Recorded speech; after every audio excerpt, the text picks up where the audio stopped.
지금 돌이켜보면 그날 아침이 모든 것의 시작이었다. 정하윤 부장이 평소처럼 태국 현대차 공장에 출근했을 때만 해도 아무도 예상하지 못했던 일이었다. 나는 김태준, 하윤 부장의 오른팔 역할을 하는 과장이었고 한국에서 파견 나온 지 3년째였다.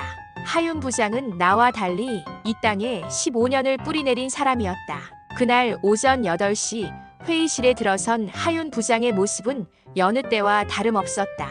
깔끔한 정장에 단정한 헤어스타일, 그리고 언제나 그렇듯 자신감 넘치는 표정이었다. 태국 현지 직원들이 하나둘 들어오자 부장은 능숙하게 회의를 진행했다. 오늘 생산량 목표는 1200대입니다. 찬차이 부장이 대답했다. 어제 품질 검사 결과는 99.2% 통과했습니다. 우리 팀 정말 자랑스럽죠. 하윤 부장은 만족스러운 표정을 지었다. 그때 나는 급히 회의실로 뛰어들어갔다. 손에 들린 공문 때문에 얼굴이 창백해져 있었다. 부장님, 큰일 났습니다. 태국 산업부에서 공문이 왔어요. 하윤 부장이 공문을 받아들었다. 회의실 안이 순식간에 얼어붙었다. 태국 직원들의 불안한 시선이 교차했다. 공문의 내용은 충격적이었다. 현대차는 태국 내 생산시설을 3달 내 철수 바랍니다. 찬차이 부장이 떨리는 목소리로 물었다. 이게 무슨 뜻입니까? 하윤 부장의 반응은 예상과 달랐다. 당황하기는커녕 오히려 더 차분해졌다. 여러분, 당황하지 마세요. 이건 시작이야. 우리가 무너질 이유가 하나라도 있어. 나는 다급하게 말했다. 하지만 부장님, 정부 공문인데요. 이미 언론에도 흘러나갔다고 합니다. 하윤 부장은 벽에 걸린 태국 공장 준공식 사진을 바라봤다. 그 사진 속에는 젊은 하윤 부장의 모습이 있었다. 15년 전 23살의 태국으로 파견 나온 그는 이 공장의 첫 삽을 뜬 사람 중 하나였다. 부산에서 태어나 자란 그는 대학 졸업 후 곧바로 현대차에 입사했고 신입사원 시절부터 태국 사업에 뛰어들었다. 공문 하나로 15년이 끝날 거라고 생각해. 우리가 여기서 뭘 해왔는지 모르나? 부장의 목소리에는 흔들림이 없었다. 오히려 단단함이 더해졌다. 찬차이, 직원들 소집해줘. 우리가 어떤 사람들인지 다시 한번 보여줄 때가 왔다. 그 순간 나는 깨달았다. 하윤 부장에게 포기란 없다는 것을. 한국인의 끈질긴 정신력이 어떤 것인지 보여줄 시간이 온 것이다. 오전 10시 공장 로비에 전 직원 300여 명이 모였다. 나는 하윤 부장 옆에 서서 그의 모습을 지켜봤다. 한국인 파견 직원들은 긴장한 표정이었고 태국 현지 직원들은 불안해했다. 하윤 부장이 마이크를 들었을 때 로비는 숨막히는 정적에 휩싸였다. 여러분, 저는 정하윤입니다. 15년 전 이 공장 첫 삽을 뜰 때부터 함께했죠. 부장의 목소리는 차분했지만 힘이 있었다. 직원들이 조용히 귀를 기울였다. 오늘 태국 정부에서 철수 명령을 내렸습니다. 하지만 저는 여러분께 약속드리겠습니다. 우리는 포기하지 않습니다. 한국인 직원 중 하나가 손을 들었다. 부장님, 정부 명령을 거부할 수 있나요? 거부가 아니라 설득입니다. 우리가 여기서 무엇을 했는지, 앞으로 무엇을 할 수 있는지 보여주는 거예요. 하윤 부장의 이런 모습은 처음이 아니었다. 3년 전 내가 태국에 처음 왔을 때 부장은 이미 이 땅의 사람이 되어 있었다. 태국어는 물론이고 현지 문화에 대한 이해도 깊었다. 무엇보다 태국 직원들이 부장을 진심으로 따랐다. 오후 2시 태국 산업부 건물 앞에 도착했을 때 기자들이 몰려들었다. 나는 부장 뒤에서 그의 당당한 모습을 봤다. 정 부장님, 철수 명령에 대한 입장은요? 우리는 대화를 원합니다. 오해가 있었다면 풀어보자고 말하고 싶어요. 산업부 장관실에서 쏨차이 장관은 차갑게 맞이했다. 나는 통역을 위해 동석했다. 장관의 표정은 이미 결정된 일이라는 듯 굳어 있었다. 미스터 정, 우리는 이미 결정했습니다. 현대차는 태국 경제에 도움이 되지 않는다고 판단했어요. 하윤 부장은 준비해온 자료를 펼쳤다. 장관님, 우리가 15년간 태국에서 한 일을 아시나요? 2만 명의 일자리, 300개 협력업체, 그리고 기술학교까지. 하지만 현지화는 부족했습니다. 주요 직책은 모두 한국인이 맡고 있죠. 그건 오해입니다. 우리 태국 현지 관리자 비율은 70%를 넘어요. 기술 전수도 지속적으로 해왔습니다. 장관은 고개를 젓었다. 이미 결정된 사안입니다. 하윤 부장이 일어섰다. 장관님, 태국이 우리를 오해했어요. 그 오해는 직접 풀어야 합니다. 저는 포기하지 않겠습니다. 건물 밖으로 나왔을 때 기자들이 다시 몰려들었다. 부장은 카메라를 똑바로 보며 말했다. 포기는 우리 사전에 없습니다. 우리는 그걸 배운 민족이에요. 그날 저녁 부장은 본사와 통화를 했다. 나는 옆에서 들었는데 본사 임원은 현실을 받아들이라고 했다. 하지만 부장의 대답은 단호했다. 상무님, 저는 여기서 15년을 살았습니다. 이 땅에 뿌리 내린 사람으로서 끝까지 해보겠습니다. 전화를 끊고 부장은 창밖을 바라봤다. 공장 야간 조명이 여전히 밝게 빛나고 있었다. 찬차이 부장이 조심스럽게 들어왔다. 부장님, 우리 태국 직원들이 모두 부장님을 믿고 있습니다. 두 사람이 악수하는 모습을 보며 나는 감동받았다. 한국인과 태국인의 15년 신뢰가 고스란히 전해졌다. 다음 날부터 상황은 급속도로 악화됐다. 태국 현지 언론들이 일제히 현대차를 겨냥한 기사를 쏟아내기 시작했다. 나는 매일 아침 언론 모니터링을 하며 부장에게 보고했는데 그 내용들은 충격적이었다. 현대차 착취설, 로컬 무시, 한국 기업의 오만함이라는 제목들이 신문 일면을 장식했다. 더욱 놀라운 건 기사 내용이 사실과 다르다는 점이었다. 우리가 태국 직원들을 차별한다거나 기술 전수를 거부한다는 식의 왜곡된 보도였다. 하윤 부장은 직접 기자회견을 열기로 결정했다. 나는 부장의 이런 선택이 위험하다고 생각했다. 이미 여론이 악화된 상황에서 공개적으로 나서는 것은 더 큰 화를 부를 수 있었다. 부장님, 지금은 조용히 넘어가는 게 나을 것 같습니다. 하지만 부장의 생각은 달랐다. 태준아, 진실은 숨길수록 더 왜곡된다. 우리가 직접 말해야 해. 기자회견장에는 수십 명의 기자들이 몰려들었다. 대부분 적대적인 분위기였다. 부장이 단상에 올랐을 때 카메라 플래시가 터져 나왔다. 우리는 말하지 않았을 뿐 아무것도 숨기지 않았습니다. 부장은 준비해온 자료를 하나씩 제시했다. 태국 직원 승진 현황, 현지 조달 비율, 기술학교 운영 실적까지. 하지만 기자들의 질문은 여전히 날카로웠다. 그렇다면 왜 한국인 임원 비율이 높습니까? 기술 집약적 분야는 경험이 필요합니다. 하지만 우리는 지속적으로 현지화를 추진해왔습니다. 기자회견이 끝난 후에도 여론은 싸늘했다. 오히려 더 악화된 느낌이었다. 태국 언론들은 부장의 해명을 변명이라고 표현했다. 그때부터 내부에서도 균열이 시작됐다. 한국에서 파견 나온 동료들 사이에서 회의적인 목소리가 나오기 시작했다. 특히 최측근이었던 이민호 차장이 가장 먼저 흔들렸다. 하윤아, 이건 무리야. 넌 안 보여.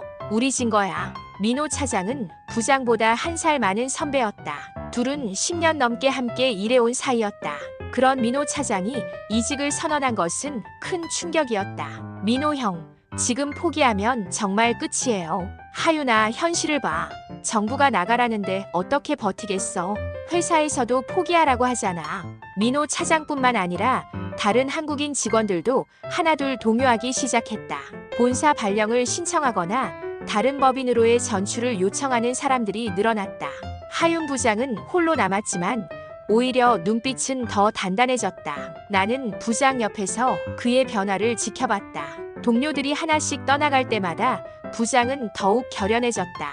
태준아, 나는 이 땅에 15년을 뿌리내렸어. 뽑히기 전까진 안 떠. 부장의 목소리에는 슬픔보다는 분노가 섞여 있었다.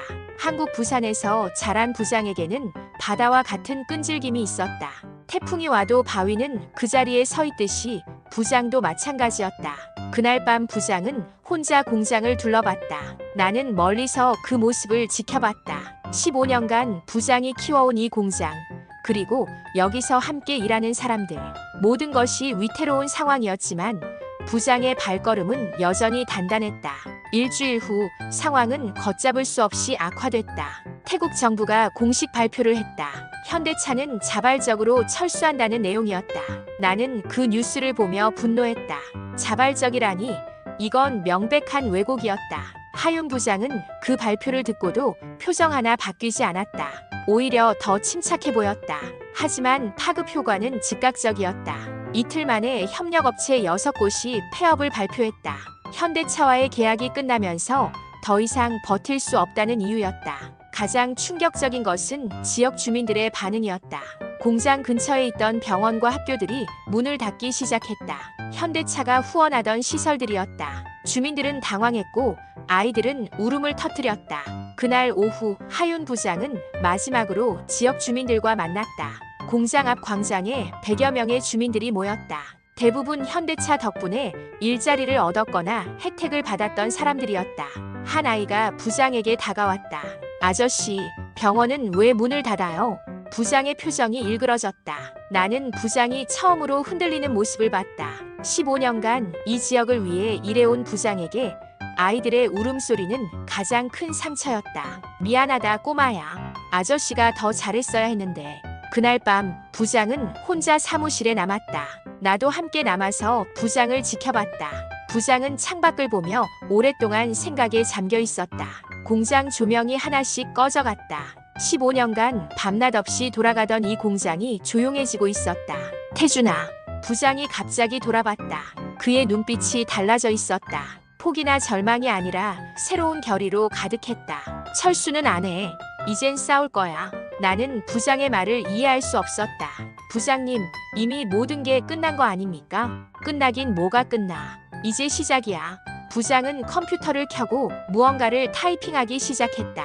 나는 호기심에 화면을 들여다봤다. 부장이 작성하고 있는 것은 새로운 계획서였다. 제목은 태국 현대차 제도약 프로젝트였다.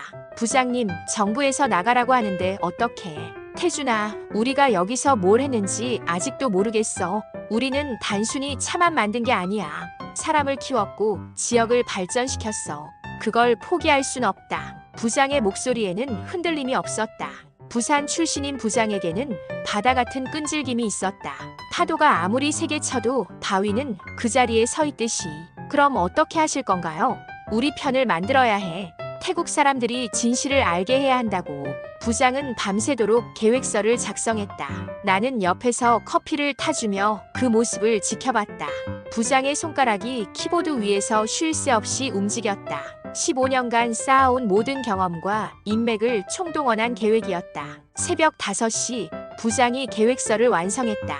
20페이지에 달하는 방대한 내용이었다. 태국 언론과의 재접촉, 지역 주민들과의 소통, 협력업체 복원 방안까지 모든 것이 담겨 있었다. 태준아, 내일부터 진짜 전쟁이야. 우리가 이길 수 있을까? 나는 부장의 눈을 바라봤다. 그 안에는 두려움보다는 희망이 더 많았다. 부장님과 함께라면 해볼 만하다고 생각합니다. 부장이 웃었다. 일주일 만에 처음 보는 미소였다. 한 달이 지나자 기적 같은 일이 일어났다. 태국 전 직원들과 지역 주민, 그리고 기술학교 졸업생 수백 명이 공장 앞에 모이기 시작했다. 나는 그 광경을 보며 눈물이 날 뻔했다. 하윤 부장의 끈질긴 노력이 결실을 맺고 있었다. 가장 먼저 나타난 사람은 찬차이 전 노조 대표였다. 부장이 쫓겨날 위기에 처했을 때 홀로 남아서 함께 싸워준 사람이었다. 찬차이는 다른 태국 직원들을 이끌고 왔다. 정하윤 씨, 우리 다시 시작합시다. 당신이 포기 안 했잖아요. 부장이 웃었다. 이제야 말이 통하네. 그때까지의 한 달은 정말 힘든 시간이었다. 부장은 매일 새벽부터 밤늦게까지 뛰어다녔다. 태국 언론사를 직접 찾아가서 진실을 설명하고 지역 주민들을 만나서 대화했다. 협력업체 사장들을 하나씩 설득하기도 했다. 가장 인상 깊었던 것은 부장이 태국어로 직접 소통한다는 점이었다. 15년 동안 이 땅에서 살면서 완전히 현지화된 모습이었다. 태국 사람들도 부장의 진정성을 느끼기 시작했다. 우리가 이 땅을 떠날 생각은 없습니다. 여기가 우리 집이에요. 부장의 이런 말에 태국 직원들이 감동했다. 단순히 일하러 온 외국인이 아니라 진짜 이웃으로 생각해주는 사람이라는 걸 깨달은 것이다. 특히 기술학교 졸업생들의 반응이 뜨거웠다. 현대차가 설립한 기술학교에서 배운 젊은이들이 가장 먼저 부장을 지지했다. 이들은 부장 덕분에 기술을 배웠고 좋은 일자리를 얻었다. 부장님이 우리에게 희망을 주셨어요. 이제 우리가 부장님을 도울 차례죠. 23살 졸업생 솜차이의 말이었다. 부장은 이 말을 듣고 눈시울이 붉어졌다. 하지만 상황이 완전히 바뀐 건 아니었다. 태국 정부는 여전히 철수 명령을 철회하지 않았다. 언론도 계속 비판적이었다. 무엇보다 본사에서는 부장에게 귀국 명령을 내렸다. 하윤아, 이제 그만 돌아와. 회사 이미지만 더 나빠지고 있어. 본사 상무의 전화였다. 하지만 부장은 단호했다. 저는 여기서 끝까지 해보겠습니다. 한국인의 정신을 보여주고 싶어요. 정신이 뭐가 중요해? 현실을 봐. 현실이 바로 이겁니다. 포기하지 않는 것. 그게 우리가 배운 거예요. 전화를 끊고 부장은 나를 봤다. 태준아, 너도 본사로 돌아가는 게 나을 것 같다. 이 일에 내가 휘말릴 필요는 없어. 나는 고개를 저었다. 부장님, 저도 끝까지 함께하겠습니다. 한국 사람이니까요. 그날 저녁 공장 앞 광장에서 즉석 집회가 열렸다. 태국 직원들과 주민들이 자발적으로 모인 것이었다. 찬차이가 마이크를 들었다. 우리는 정하윤 부장님을 지지합니다. 현대차가 이 지역을 위해 한 일들을 잊지 않겠습니다. 박수가 터져 나왔다. 부장은 단상에 올라서 인사했다. 고맙습니다. 여러분이 있어서 우리는 포기하지 않을 수 있습니다. 그 순간 나는 확신했다. 우리가 이길 수 있다고. 한국인의 끈질긴 정신력과 태국 사람들의 따뜻한 마음이 만나면 불가능한 일도 가능하다고. 이제 진짜 싸움이 시작됐다. 하윤 부장은 다시 뛰기 시작했다. 협력사 복원, 언론 인터뷰, 태국 장관 설득까지. 나는 부장의 일정을 관리하며 그 놀라운 에너지를 지켜봤다. 하루에 16시간씩 일하면서도 지치지 않는 모습이었다. 가장 먼저 손을 댄 것은 협력업체 복원이었다. 폐업한 6개 업체 사장들을 하나씩 만나서 설득했다. 부장은 각 업체의 상황을 정확히 파악하고 있었다. 15년간 쌓아온 신뢰관계가 빛을 발했다. 김 사장님, 우리 다시 시작해봅시다. 제가 책임지겠습니다. 김민수 사장은 한국에서 온 중소기업 사장이었다. 현대차를 따라 태국에 진출했다가 이번 사태로 큰 타격을 받았다. 부장님, 정부에서 나가라는데 어떻게 장사를 합니까? 아직 끝나지 않았어요. 저를 믿어주세요. 부장의 간절한 설득에 김 사장이 마음을 바꿨다. 다른 협력업체들도 하나둘 부장의 제안에 응했다. 언론과의 관계 개선도 중요했다. 부장은 태국 주요 언론사를 직접 찾아갔다. 처음에는 거부당했지만 포기하지 않고 계속 요청했다. 진정성이 통했는지 주요 일간지에서 인터뷰 기회를 줬다. 현대차가 태국에서 한 일들을 정확히 알려주고 싶습니다. 부장은 준비해온 자료를 꼼꼼히 설명했다. 일자리 창출 현황, 기술 전수 실적, 지역 사회 공헌 활동까지. 기자들의 표정이 점점 달라졌다. 정말 이 정도로 많은 일을 했습니까? 숫자로 증명할 수 있습니다. 우리는 태국의 파트너가 되고 싶었어요. 그 인터뷰가 나간 후 여론이 조금씩 바뀌기 시작했다. 적어도 일방적인 비난은 줄어들었다. 가장 중요한 것은 태국 정부 고위 관료들과의 만남이었다. 부장은 투자청 고위 관료를 만났다. 뿌라윗 국장이었다. 처음에는 차가운 반응이었다. 미스터 정, 이미 결정된 사안입니다. 더 이상 논의할 것이 없어요. 하지만 부장은 물러서지 않았다. 국장님, 우리가 왜 이렇게까지 하는지 아십니까? 비즈니스니까요. 아닙니다. 우리는 포기를 배우지 못한 민족이에요. 뿌라윗 국장의 표정이 미묘하게 변했다. 포기를 배우지 못했다고요? 한국 사람들은 위기가 올 때 더 강해집니다. 전쟁도 이겨냈고 경제 위기도 극복했어요. 포기는 우리 사전에 없습니다. 부장의 말에 힘이 실려 있었다. 부산에서 자란 부장은 어려서부터 바다와 싸워온 어부들의 정신을 몸에 익혔다. 풍랑이 거세도 포기하지 않는 그 정신 말이다. 당신들은 대체 왜 이렇게까지 합니까? 뿌라윗 윗 국장이 진짜 궁금해하는 표정이었다. 부장이 답했다. 포기는 우리 사전에 없어요. 우리는 그걸 배운 민족이에요. 그 순간 국장의 표정이 처음으로 흔들렸다. 한국인들은 정말 대단하네요. 이 말 한마디가 모든 것을 바꿨다. 태국 고위 관료가 처음으로 한국인의 정신력에 놀라는 순간이었다. 회의가 끝나고 나왔을 때 부장이 나를 봤다. 태준아, 이제 희망이 보이지 않아? 나는 고개를 끄덕였다. 한국인의 끈질긴 정신력이 드디어 통하기 시작했다. 3달이 지나자 기적이 일어났다. 태국 정부가 공식 발표를 했다. 현대차의 태국 내 일부 생산 재개를 허용한다는 내용이었다. 나는 그 뉴스를 듣고 눈물이 터져 나왔다. 하윤 부장의 끈질긴 노력이 드디어 결실을 맺었다. 부장은 그 소식을 듣고도 담담했다. 이제 진짜 시작이야, 태준아. 공장 일부가 재가동되기 시작했다. 처음에는 기존 생산량의 30% 수준이었지만 그것만으로도 충분했다. 태국 직원들이 하나둘 복귀했고 협력 업체들도 문을 다시 열었다. 가장 감동적인 것은 지역 주민들의 반응이었다. 병원과 학교가 다시 문을 열었다. 아이들이 웃으며 학교에 가는 모습을 보며 부장의 눈에 눈물이 고였다. 아저씨, 고마워요. 학교가 다시 열렸어요. 그때 그 아이였다. 한 달 전 울면서 병원이 왜 문을 닫느냐고 물었던 그 아이가 웃으며 인사했다. 부장은 아이의 머리를 쓰다듬었다. 미안했다, 꼬마야.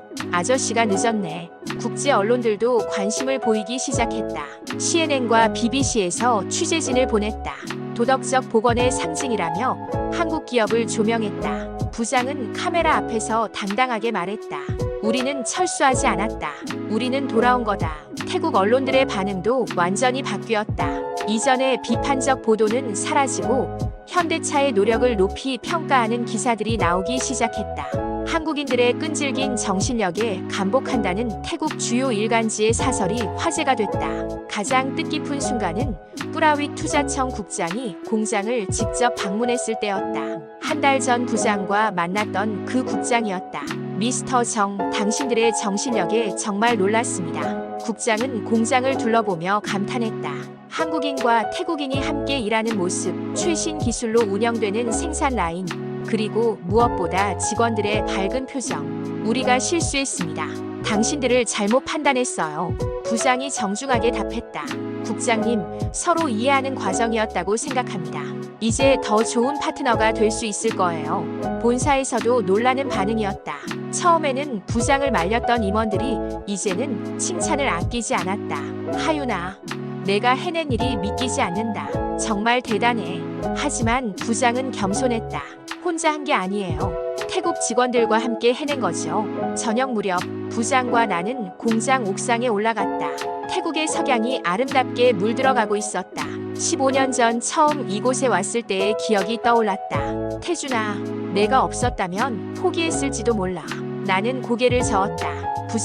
부장님이니까 가능했던 일이에요. 한국인의 정신력을 보여주신 거죠. 부장이 웃었다. 한국인의 정신력이라. 그게 뭔지 이제 좀 알 것 같아. 어떤 건가요? 포기하지 않는 것, 끝까지 싸우는 것, 그리고 함께하는 것. 공장 아래로 태극기와 태국 국기가 나란히 휘날리고 있었다. 두 나라의 우정을 상징하는 것 같았다. 부장의 꿈이 현실이 된 순간이었다. 1년이 지난 지금 나는 하윤 부장의 그 놀라운 여정을 되돌아본다. 태국 현대차 공장은 이제 완전히 정상화됐다. 생산량도 예전 수준을 회복했고 직원들의 사기도 높아졌다. 무엇보다 한국과 태국 사이의 신뢰가 더욱 깊어졌다. 부장은 여전히 그 자리에서 일하고 있다. 태국 정부로부터 우수 외국인 투자 자상을 받기도 했다. 하지만 부장에게 가장 소중한 것은 상이 아니었다. 태국 직원들과 지역 주민들의 진심 어린 감사였다. 부장님 덕분에 우리가 다시 일할 수 있게 됐어요. 찬차이가 한 말이다. 이제는 공장 부사장이 된 그는 부장의 가장 든든한 파트너가 되었다.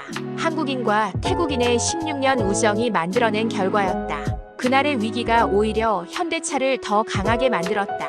태국 정부는 현대차를 모범 투자 기업으로 지정했고 추가 투자 유치에도 적극적으로 나섰다. 다른 한국 기업들도 현대차의 사례를 벤치마킹하려고 했다. 국제 언론들의 관심도 계속됐다. 하버드 비즈니스 스쿨에서는 이 사례를 교육 자료로 만들기도 했다. 위기를 기회로 바꾼 한국 기업의 정신력이라는 제목이었다. 하지만 부장 본인은 여전히 겸손했다. 특별한 건 없어요. 그냥 포기하지 않았을 뿐이죠. 부장의 이런 태도가 오히려 더 감동적이었다. 15년간 이 땅에 뿌리 내리며 살아온 사람의 진정성이 느껴졌다. 작년 추석 때 부장은 처음으로 가족을 태국으로 초청했다. 부산에 계신 어머니와 아내 그리고 두 아이가 왔다. 공장을 구경하면서 어머니가 한 말이 인상적이었다. 하윤아, 내가 여기서 이렇게 큰 일을 하고 있구나. 부장의 눈에 눈물이 고였다. 어머니, 저 혼자 한 게 아니에요. 여기 사람들과 함께 한 거예요. 태국 직원들이 부장 가족을 극진히 대접했다. 마치 진짜 가족처럼 말이다. 부장의 아이들은 태국 직원들의 아이들과 금세 친해졌다. 언어는 달랐지만 마음은 통했다. 그 모습을 보며 나는 깨달았다. 부장이 지킨 것은 단순한 공장이 아니었다.